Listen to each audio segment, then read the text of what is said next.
এসব জুলুমকারীদের বিচার কখনো হয় না। আমি শুরু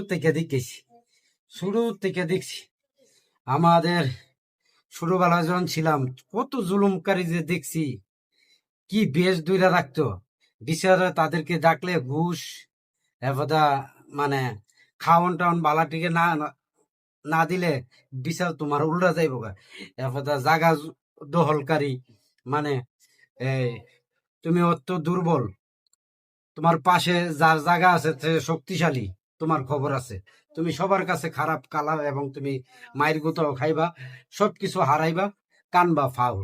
তো আমাদের দেশে বর্তমানে জুলুম, যত জুলুম করতে পারবা এত তার পাওয়ার বেশি, তারা সবাই সাপোর্ট করে। এই হলো আমাদের অবস্থা। তো সামনে কি হবে আমরা জানি না, ঠিক আছে।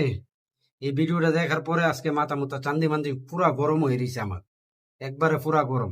আমি কিছুই চাই না, আমি বিচার আপনারা করতে পারবেন না, আপনাদের এই ধরনের কোনো রেকর্ড নাই, আপনারা পারবেন না, আমার মেয়েও ফিরে আসবে না, আপনারা বিচার করতে পারবেন পারবেন না, আপনারা কোনো এক্সাম্পল দাঁড়া করাতে পারবেন পারবেন না, আমার থেকে স্টেম নেবেন, স্টেমে লিখিত নেবেন পারবেন না, আপনারা পারবেন না।